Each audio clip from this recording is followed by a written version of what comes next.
Welcome to Big Dave's Farm Life. On today's episode, we're going to go and put some water in the water trough. We're going to check on the hay. We're going to check on the cows. And no telling what else we're going to get into. So come along, will you?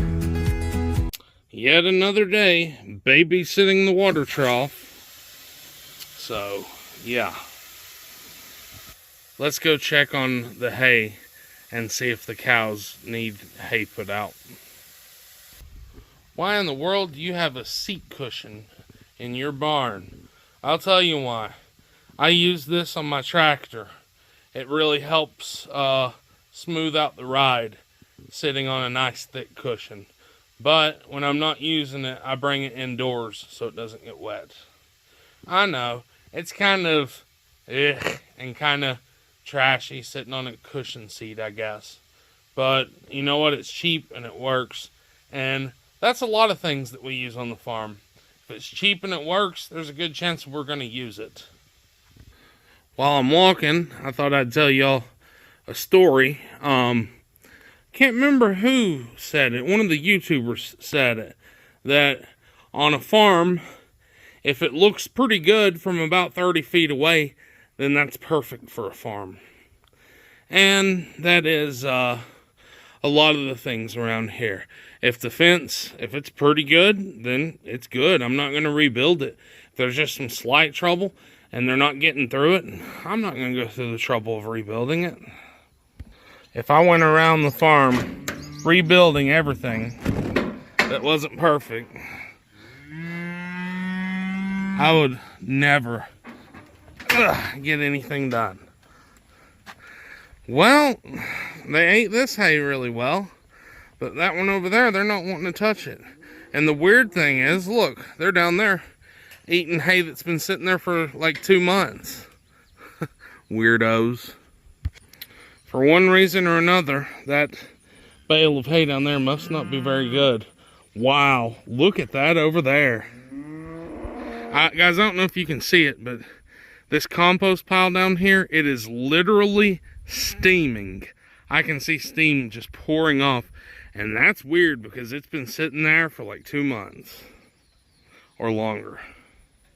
Here's a little project that I finished, and then I just never really use it. You know what? I need to go out of my way to use this more because I do have a few $100s wrapped up in building this thing, and I should use it more often.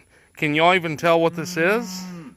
I'm going to go around to the other side and see if y'all can figure out what this is.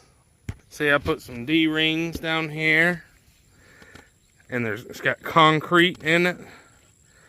And the answer is, it is counterweight. Or in other words, ballast weight. This goes on the rear of my tractor. So I can pick up the absolute highest amount on the front without my rear tires getting picked up off the ground. It's very useful. Isn't that right, girl?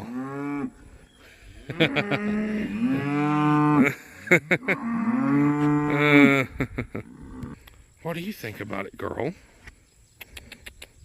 Come here. Think she'll let me pet her? Come here. Come here. Yes, she's a good one. She thinks that I have food. Don't bite me. Don't bite me. Silly girl. Guys, I cleared about 1 acre of land around my pond. And there's a compost pile here. And I don't know if you can see it, but way down there, there's another decent sized compost pile. I'm going to take those 2 piles and I'm going to spread it over about ½ an acre. Because it's compost. It's real good stuff. And I'm going to replant. Guys, I planted in the spring and it did okay, but it has a good bit of weeds in it. I put lime out. Now that the lime has had 6 months to, start working, I am going to get out there and replant it, and hopefully it'll do a lot better this time. I'm going to put some stuff that does well in poor soil as well. I'm going to put some Sericea lespedeza in it. Because, guys, that stuff is a godsend if you have some poor land. Goodbye, girls. Gotta watch your step here, because this is pure mud. Alright, the water's pretty much full, so let's get out of here. Guys, thanks for coming. It's Big Dave's Farm Life. I'm gonna wrap this up. Today we checked on the water tanks, we checked on the hay, we checked on the cows. Please like, share, and subscribe. And remember, keep the dirt on your hands.